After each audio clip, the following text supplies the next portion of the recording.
Добрый вечер, дорогие друзья! Сегодня наша трансляция посвящена продолжению темы All и Whole. И на прошлой трансляции мы с вами говорили непосредственно о базовых основах употребления All и Whole. Сегодня я бы хотел с вами поговорить об особенностях употребления All и Whole. Я просто уверен, что эта трансляция будет очень вам полезной, потому что она покрывает все те или покроет все те вопросы, которые у вас возникают, либо возникнут в дальнейшем при изучении. Потому что когда есть материал, который вы разбираете, и даются какие-то базовые основы, и затем мы не переходим в дальнейшее обсуждение данной темы на уровне тонкостей, нюансов, особенностей употребления, тогда возникает очень много вопросов, и нам как будто бы не на что опереться. Мы вроде как бы и говорим по-английски, но подсознательно мы понимаем, что мы допускаем ошибки. Итак, меня зовут Брусенский Денис, я являюсь тренером по английскому языку, основателем языковой школы, а также автором технологии осознанного изучения английского языка. И в своих теориях, в своих как раз трансляциях я делюсь тем материалом, который я смог наработать за более чем 10 лет своей практической деятельности. Итак, друзья, мы переключаемся на учебу. Отлично, переключились. Итак, мы можем начинать. Сейчас мы переключаемся. Поехали. Итак, когда мы говорим про all и whole, я сначала бы хотел поговорить про all. Всегда очень важно говорить о структуре. И структура заключается в следующем. Сначала у нас употребляется all либо all of, плюс определитель, плюс исчисляемое существительное в единственном числе. То есть первые 2-3 слайда будут посвящены именно существительным в единственном числе, я потом объясню почему. Очень много студентов, они игнорируют данное правило, данный порядок. Что такое определитель, в моем понимании, это, скажем так, те маркеры, которые употребляются перед существительными, то есть те маркеры, которые придают различную глубину существительным. Как раз, если вы хотите более подробно ознакомиться с материалом относительно определителя, вы, конечно же, можете зайти по ссылочке ниже в описании и получить детальную информацию о том, что такое определители в английском языке.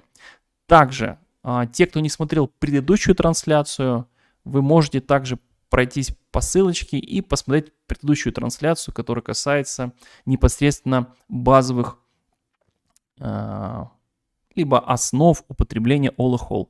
Итак, определители — это те маркеры, которые употребляются непосредственно перед существительным.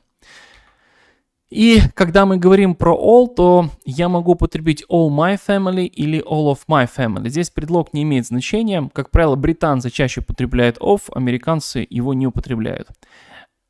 Смотрите, идет all, дальше определитель my и дальше существительное. Либо, допустим, all of that week, либо all of the bill, либо all of this cake, да? Вся семья, вся неделя, целый счет и целый пирог. То есть посмотрите, пожалуйста, all плюс маркер, либо определитель, all плюс определитель, либо и так далее. Очень важно, чтобы вы запомнили это правило. Никаких определителей перед all быть не может. Все определители всегда употребляются перед all. Но когда мы начинаем говорить про whole, у нас всегда определитель будет перед whole. Смотрите. My whole family, that whole week, a whole bill, the whole bill, this whole cake. Очень важно понимать, что когда вы говорите про whole, все определители непосредственно употребляются перед whole. Теперь давайте поговорим про контексты, которые передают all и whole. Если здесь мы с вами говорили про структуру, теперь я бы хотел поговорить непосредственно. Я не знаю, насколько я сейчас громко говорю, потому что я смотрю, что я уже перекрываю. Красненькое горит. Ну, я буду немножко тише говорить. Итак, теперь я бы хотел поговорить про контексты. Что такое all и whole? Они передают, как правило, два базовых контекста. Первый контекст — это подразумевается собирательный образ, когда подразумевается часть одного целого. Я сейчас объясню на примере все. Ну и второй контекст — это передача образа целого, либо полного чего-то. Например, all of my family, либо my whole family. Подразумеваться может либо каждый член семьи, либо образ целой семьи. Мы здесь можем ориентироваться по контексту. Но, как правило, whole он передает образ целостности. Но уверяю вас, какой-то сверхразницы нет. Они несут те же самые контексты, если мы говорим о существительных в единственном числе. Либо второй пример давайте разберем. All of that week, либо that whole week. Иногда я буду после all употреблять of, иногда буду не употреблять of, для того, чтобы дать вам понять, что можно и так, и так. Потому что of, он обозначен в скобочках, это означает, что мы можем употреблять, либо не употреблять of. Каждый день недели, либо образ целой недели. Итак, еще раз закрепляем. All и whole несут два базовых контекста. Первый контекст – это части целого, то есть подразумевается каждый член семьи, либо каждой недели, либо образ целого, полного, то есть подразумевается образ целой семьи, целой недели. Что важно понимать, где допускаются основные ошибки? Никогда all не употребляется в связке с all. Вернее, никогда артикль a либо n не употребляется в связке с all. Например, я не могу сказать I ate all a cake, либо all of a cake, или еще как-то. Да, я должен сказать I ate a whole cake. Вот здесь важно понимать, что когда у вас речь идет об единственном числе, и там не the определитель, не this определитель, а именно вы употребляете неопределенный артикль a, запомните, вам необходимо употребить whole. Также, что еще делают британцы? Есть другая структура. Мне студенты часто спрашивали и говорили, что не видели вот эту структуру. Но данная структура, о которой сейчас я буду говорить, она употребляется непосредственно в британском. То есть британцы ее допускают в английском языке. The whole of the cake, могу сказать, the whole of the bill, либо the whole of her life. То есть получается, что между whole и cake можно употребить также и еще the. Но эта структура она допускается только сугубо, не только the, но и любой другой определитель. Эта структура допускается только в логике британского языка. Как я уже сказал, они часто употребляют of, они часто употребляют перед существителем, либо употребляют какой-то определитель. Поэтому the whole of the cake также имеет право употребляться, применяться, но, как правило, чаще I ate a whole cake. Не будут говорить I ate the whole of the cake. Такого, это именно в британском языке. Когда мы говорим про имена собственные, я хочу, чтобы вы посмотрели на структуру. Если вы говорите про all, то заметьте, после all не употребляются никакие определители. Ни all the London, ни all a, ни all this и так далее. All London knew about her affairs.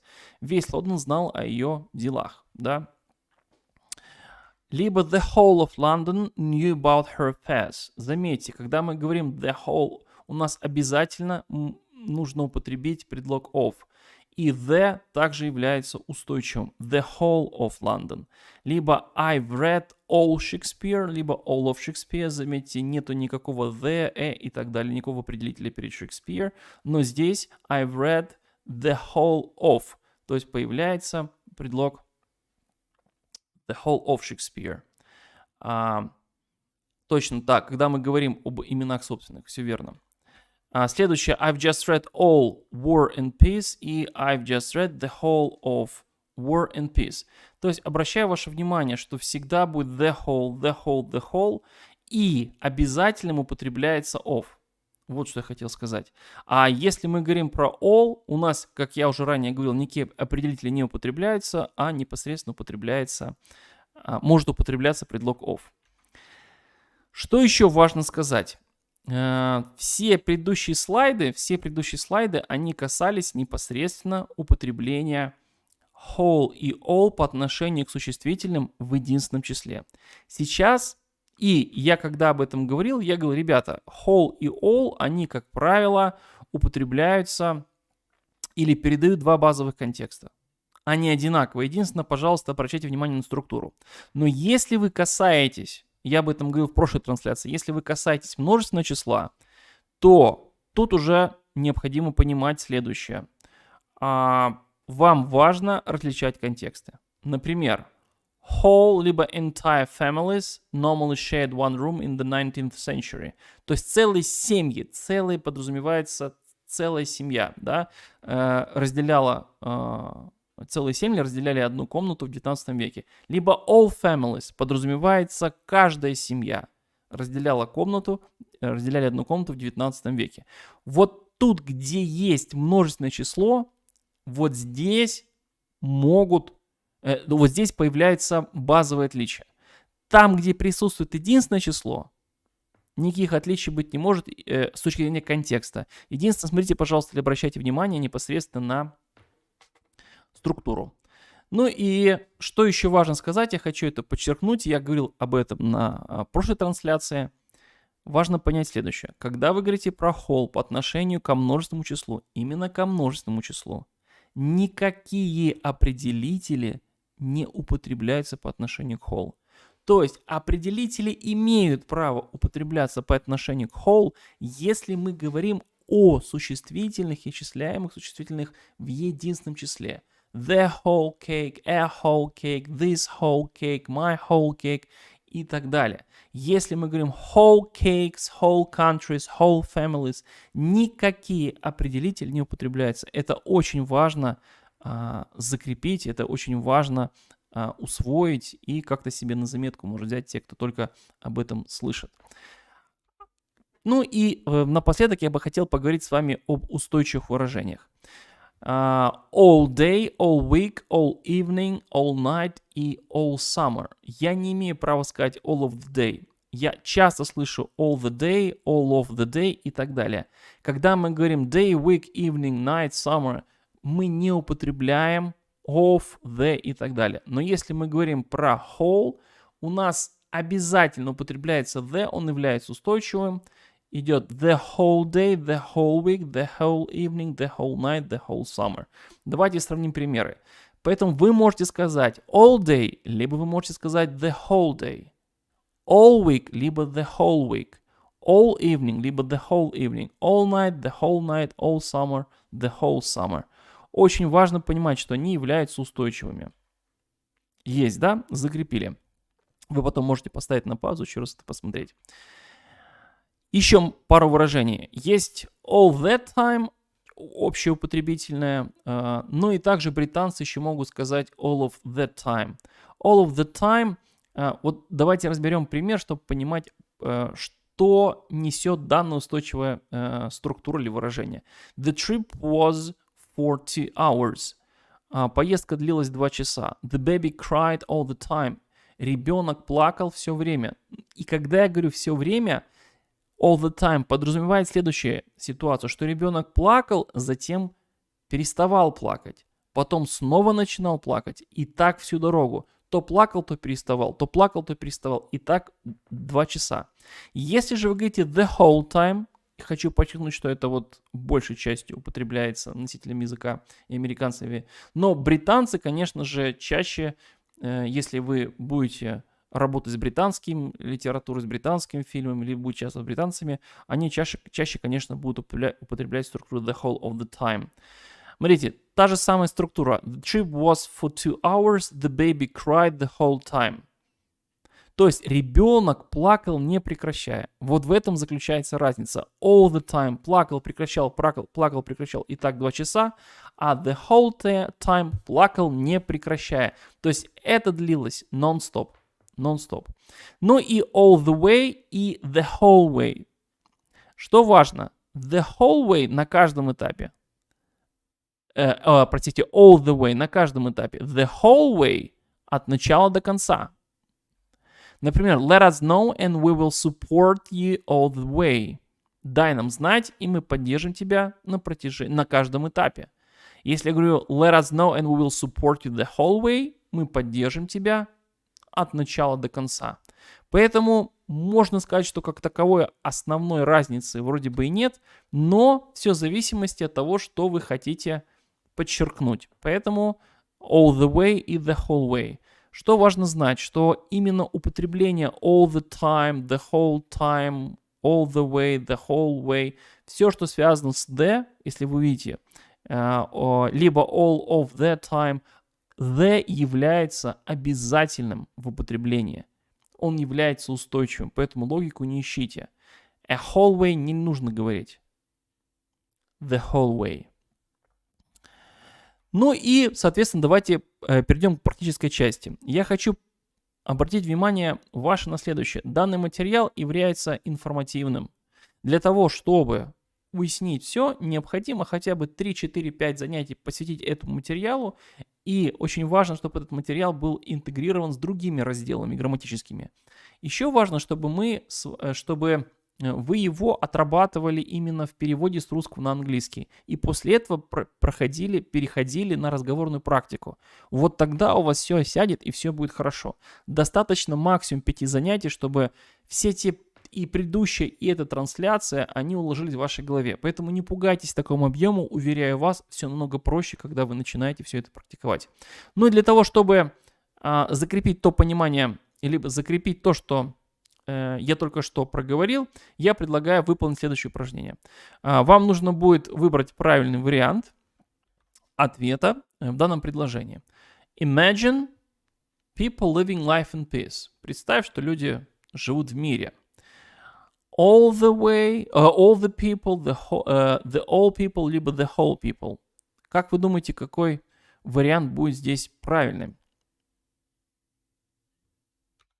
All the people. Мы знаем, что вариант A подходит, the all не подходит, потому что никакой определитель не имеет права употребляться перед all. The whole people мы имеем право, казалось бы, употребить, но, обращаю ваше внимание, people употребляется во множественном числе. Соответственно, мы знаем, что когда мы говорим о множественном числе, никакие the перед whole не стоит. Мы знаем, что whole по отношению к множественному числу употребляется без каких-либо детерминативов. Но даже если бы здесь не было the, было бы whole people, как-то целые люди, с точки зрения контекста тоже не подходит. Итак, Kathy and Sam argue all the time, whole the time. Ваш вариант?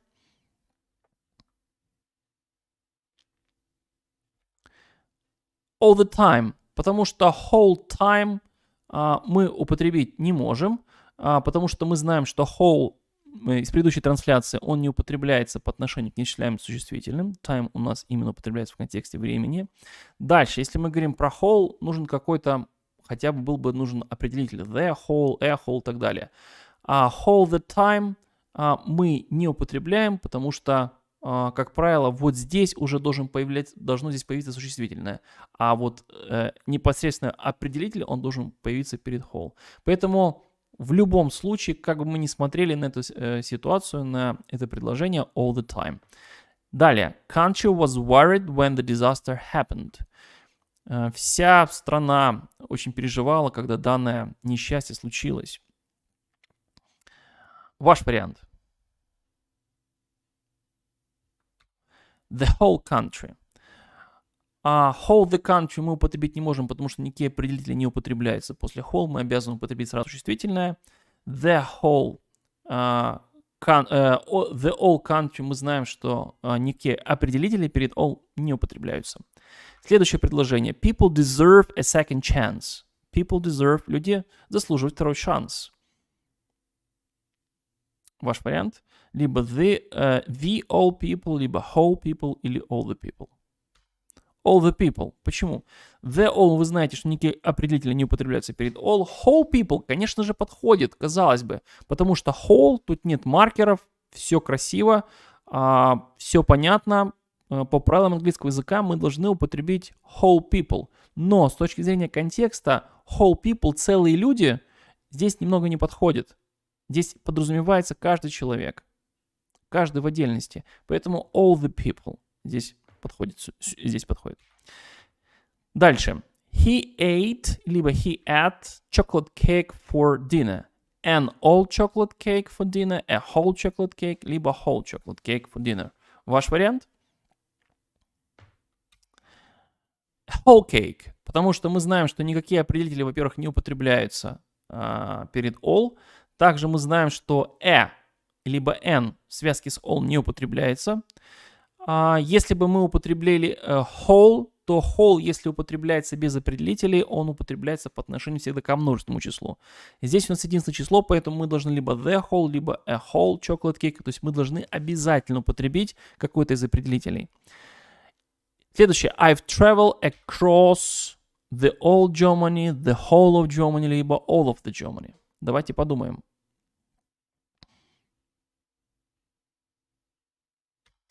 The whole of the Germany. Почему я так считаю? Потому что у нас all of по отношению к именам собственным дальше не требует употребления каких-либо определителей. Максимум, что мы можем употребить, предлог of, all of. Поэтому здесь вариант C отпадает, the all, понятно, отпадает, потому что никакие определители перед all не стоят, поэтому the whole of. Вы также можете потом промотать назад и посмотреть именно теорию, мне кажется, третий слайд был, если не ошибаюсь, где это связано, где материал касается имен собственных. 9 предложение. Districts were destroyed by the flood. Все районы были разрушены наводнением. Ваш вариант the whole, all, либо whole. Whole districts. Почему? The whole мы не имеем права употребить, потому что districts употребляется во множественном числе. Мы знаем, что если мы говорим про существительное во множественном числе, у нас whole должен употребляться без каких-либо определителей. All districts, казалось бы, тоже подходит all districts. Почему нет? All имеет право употребляться по отношению к множественному числу, но здесь подразумевается какая-то живая конкретная ситуация. Соответственно, если мы говорим о живой ситуации, а не общей констатации, у нас после all должен был идти the, либо this, то есть должен был идти какой-то определитель. Так как этого определителя нет, то, конечно же, употребляется whole по отношению к множественному числу. Ну и последнее предложение.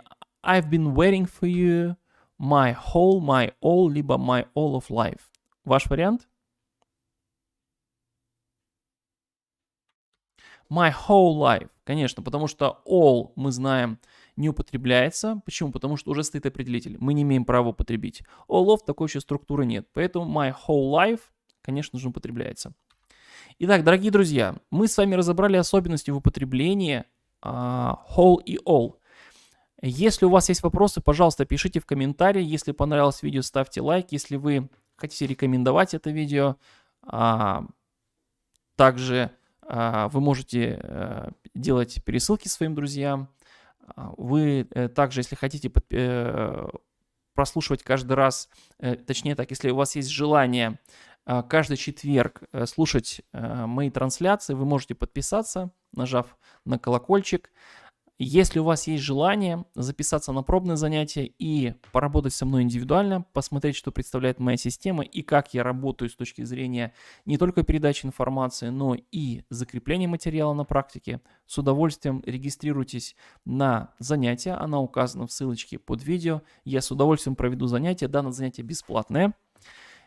И надеюсь, данная трансляция, она была полезна, как и предыдущие трансляции. Я всем желаю здоровья.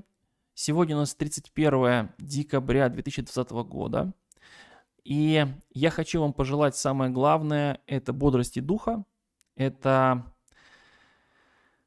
смелости следовать своей душе, ну и, конечно же, любви. Всех обнимаю, всех с наступающим Новым годом и до встречи в Новом году. Пока-пока.